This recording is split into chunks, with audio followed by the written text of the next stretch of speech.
आज हम फ्राउनहोफर विवर्तन में द्वि-स्लिट से फ्राउनहोफर विवर्तन कैसे होता है वो डिस्कस करेंगे। Fraunhofer diffraction due to two slits. चित्र के अनुसार ए बी और सी डी दो समानांतर स्लिट है जिनकी चौड़ाइयाँ ए है। दोनों स्लिटों के बीच अपारदर्शी भाग बी सी है जिसकी चौड़ाई बी है। एल एक उत्तल लेंस रखा हुआ है जिसकी फोकस दूरी पर पर्दा एक्स वाई रखा हुआ है। ए डी का जो मध्य बिंदु है वो आपका ओ है तथा जो ओ पी ज़ीरो है वो पर्दे पर एक अभिलंब खींचा हुआ है। माना एक समतल तरंगाग्र द्विस्लिट पर गिरता है। दोनों स्लिटों से OP के समानांतर चलती हुई द्वितीयक तरंगे P0 पर फोकस होती है और P0 पर केंद्रीय उच्चिष्ट बनता है। क्योंकि सभी तरंगे जो P0 पर पहुंच रही है वो समान प्रकाशीय पथ चलती है, इसलिए सभी एक ही कला में वहां पहुंचती हैं। इस कारण P0 पॉइंट जो है वो अधिकतम तीव्रता का होगा, जिसको कि हम सेंट्रल मैक्सिमा कहते हैं।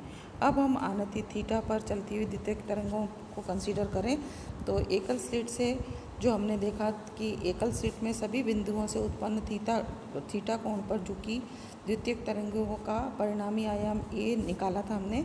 ए is equal to A0 sine alpha upon alpha equation number 1 से जो शो किया है ये हम लास्ट वाले वीडियो में निकाल चुके हैं।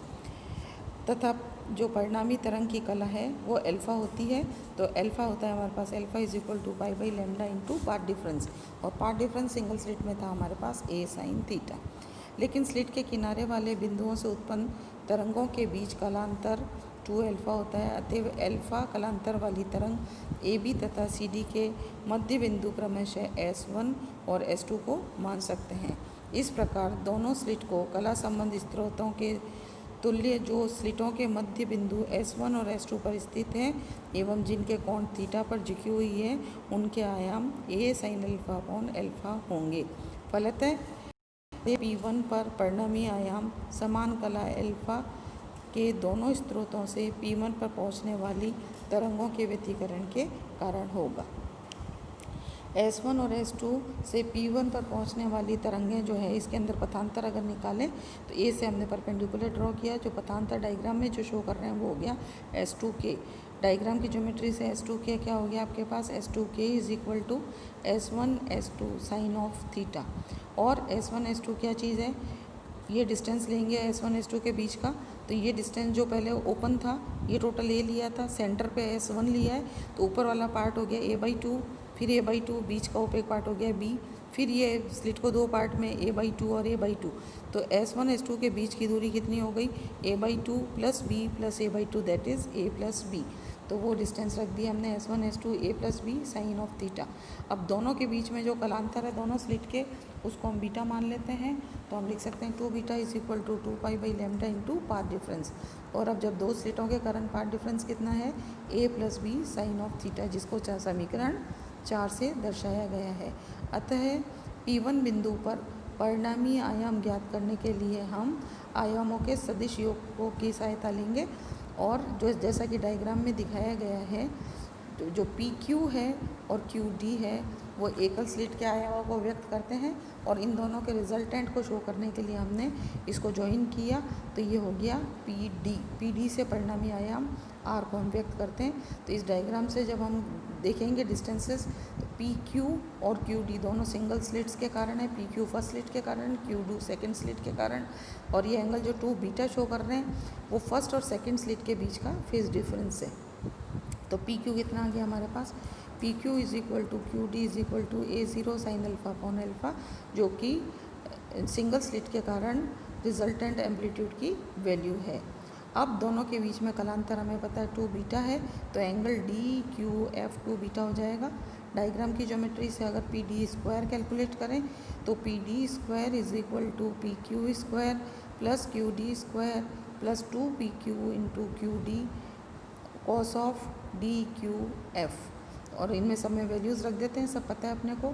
तो PD को अपन ने परिणामी आयाम को अगर R से डिनोट किया है तो R square is equal to A0 sine alpha upon alpha का whole square plus A0 sine alpha upon alpha का होल स्क्वायर प्लस 2, फिर वापस PQ QD की वैल्यू, तो A0 sine alpha upon alpha into A0 sine alpha upon alpha cos of DQF है 2 beta, ये सब values रख दी। इस इक्वेशन से कॉमन आ गया हमारे पास A0 sine alpha upon alpha का होल स्क्वायर तो इन ब्रैकेट बच गया 1 + 1, तो ये हो गया आपका 2 + 2 cos ऑफ 2 बीटा। फिर 2 भी इसमें से कॉमन आ जाएगा, तो इक्वेशन हो गई r² = 2 a0 sin alpha upon alpha का whole square into 1 + cos of 2 beta. और जब 1 + cos ऑफ 2 बीटा के लिए फॉर्मूला यूज़ करेंगे तो ये हो जाएगा 2 sin² बीटा बाई 2, तो 2 sin² 2 बीटा बाई 2, तो ये हो गया 2 cos, इसको ये वैल्यू यहाँ पे इसके अंदर हमने पुट कर दी cos स्क्वायर की फॉर्म में। तो इस ब्रैकेट को जब हम ये ब्रैकेट खोलेंगे तो हमारे पास क्या आ गया, 4 आ गया, इनमें से 2 कॉमन आया और 2 ऑलरेडी बाहर था, तो ये हो गया 4 a0² sin² alpha upon alpha square और 1 + cos ऑफ 2 बीटा हो गया 2 cos² बीटा, तो ये हो गया आपके पास cos² बीटा। इसको समीकरण 5 से दर्शाया गया है। चूँकि तीव्रता आयाम के वर्ग के अनुक्रमानुपाती होती है, इसलिए P पॉइंट पे तीव्रता ज्ञात करने के लिए समीकरण 5 को स्क्वायर करने पे I आ जाएगा r² के बराबर। तो 4 a0², ये r² आ रहा है ऑलरेडी हमारे पास इक्वेशन 5, तो ये r² क्या है, इंटेंसिटी की वैल्यू। तो इंटेंसिटी की वैल्यू हमारे पास टोटल आ गई I = 4 a0² sin alpha upon alpha का whole square into cos² beta. यहाँ पे एक बहुत इंपॉर्टेंट रिजल्ट देखते हैं इक्वेशन 6 में हम। इससे पहले जो हमने इक्वेशन की थी उसके अंदर हमारे पास सिंगल स्लिट के कारण I की वैल्यू थी sin² alpha upon alpha square और आगे था आपका I0। ये अपन कह रहे थे कि I0 sin alpha upon alpha square के बराबर थी। यहाँ पे अपने पास एक एडिशनल टर्म आ जाती है 4 cos² बीटा। अगर इसी इक्वेशन को मैं रीअरेंज करके लिखूँ I = a0² sin² alpha upon alpha square into 4 cos² beta, तो ये 4 cos² बीटा एडिशनल टर्म आ गई है जो कि 2 स्लिट के कारण हमें प्राप्त हुई है। तो ये सेकंड टर्म कैसे आई, क्यों हुई, इसको हम किस तरह से डिस्कस करेंगे, ये चीज़ हम अब देखते हैं। समीकरण 6 से हम पाते हैं कि P1 बिंदु पर परिणामी तीव्रता 2 पदों पर निर्भर करती है। पहला a0 sin² alpha upon alpha square पर, जो कि एकल स्लिट द्वारा विवर्तन प्रतिरूप व्यक्त करता है, और दूसरा 4 cos² बीटा, जो दोनों स्लिटों से प्राप्त तरंगों के व्यतिकरण प्रतिरूप को व्यक्त करता है। यहाँ व्यतिकरण क्यों होगा, क्योंकि ये सिंगल सोर्स और 2 स्लिट है, तो यहाँ पे कोहेरेंट सोर्सेज की भी कंडीशन फुलफ़िल हो जाएगी, और कोहेरेंट सोर्सेज की कंडीशन फुलफ़िल होने के कारण यहाँ पे इंटरफेरेंस पैटर्न भी मिलेगा हमें, और इंटरफेरेंस के कारण भी हमें मैक्सिमा और मिनिमा दोनों मिलेंगे। तो सबसे पहले हम डिस्कस करेंगे इंटरफेरेंस, मैक्सिमा एंड मिनिमा, जो कि 1 से 2 सोर्स होते ही इंटरफेरेंस भी यहाँ पे पिक्चर में आ जाएगा। व्यतिकरण उच्चिष्ट एवं निम्निष्ट के लिए हमारे को पता है cos² बीटा जो टर्म है उसके कारण उत्पन्न होंगे। तो सबसे पहले हम ले रहे हैं व्यतिकरण उच्चिष्ट। व्यतिकरण उच्चिष्ट जो है इसके लिए हम क्या करेंगे कि व्यतिकरण उच्चिष्ट के लिए हम कहेंगे कि जब cos² बीटा की मैक्सिमम वैल्यू क्या हो सकती है, हमें पता है कि cos की मैक्सिमम वैल्यू 1 और मिनिमम -1 हो सकती है। तो यहाँ पे मेरे को cos² बीटा का मैक्सिमम वैल्यू निकालनी है, तो मैक्सिमम वैल्यू कितनी हो सकती है, 1 का स्क्वायर करेंगे तो 1। तो cos बीटा का मान जब 1 हो तो इस तब बीटा कितना होना चाहिए, इसका आपका 2n × π/2 के बराबर होना चाहिए। इवन इंटीजर ऑफ π/2 हो तो cos बीटा की वैल्यू हमारे पास 1 होगी, cos² बीटा की। और इस इक्वेशन में जब मैं यहाँ पे बीटा को इसकी वैल्यू रखेंगे, बीटा = 2πn × n/2, तो हम ये वैल्यू इसके अंदर से फाइंड आउट करेंगे। तो इक्वेशन क्या होगी, बीटा फेस डिफरेंस रखा, बीटा = π/λ पार्ट डिफरेंस था a + b sine of theta, और ये किसके बराबर होना चाहिए, अभी हमने कहा मैक्सिमा के लिए ये बीटा होना चाहिए आपका 2n × π/2 के बराबर। तो फिर यहाँ पे ये 2n × π/2 के बराबर किया। इक्वेशन को सॉल्व करेंगे तो ये हो गया a + b sine theta = n λ, या sine theta = n λ upon a + b, जो कि समीकरण 8 से दिखाया गया है। अगर थीटा एंगल बहुत छोटे हों तो साइन थीटा को हम थीटा लिख सकते हैं। तो थीटा की वैल्यूज़ हमारे पास, अगर n की वैल्यू 1 2 3 4 रखेंगे तो n की इसमें क्योंकि 0 भी इंक्लूड होगा, इंटरफेरेंस है ये, या इंटरफेरेंस के कारण मैक्सिमम मिनिमा है, तो n की वैल्यू 0 से चलेगी। तो n की वैल्यू 0 1 2 3 रखने पर थीटा कितना आ जाएगा, 0 λ upon a + b, 2 λ upon a + b, 3 λ upon a + b and so on के बराबर होगा। अब इन दोनों के बीच का डेल्टा थीटा निकालें, कोणीय अंतर निकालें अगर दो मैक्सिमास के बीच का। तो हम देखते हैं कि डेल्टा थीटा सेकंड में से फर्स्ट को माइनस किया, थर्ड में से सेकंड को किया, फोर्थ में से थर्ड को किया, तो ये वैल्यू आती है lambda upon A plus B. इसका मतलब कि व्यतिकरण उच्चिष्टों के बीच कोणीय अंतर delta theta is equal to lambda upon A plus B निश्चित रहता है एवं यह ए प्लस बी के व्युत्क्रमानुपाती होता है।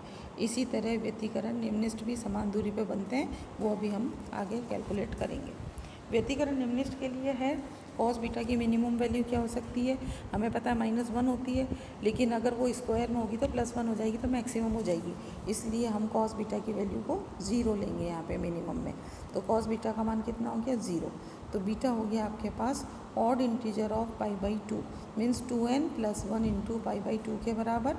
तो बीटा जो है हमारे पास फेज डिफरेंस होता है, beta is equal to π/λ into a plus B sine of theta is equal to 2n + 1 π/2 या a plus B sine theta is equal to 2n + 1 λ/2। और साइन थीटा की वैल्यू जब यहाँ से निकालेंगे तो आ गया 2n + 1 × λ upon 2a plus B.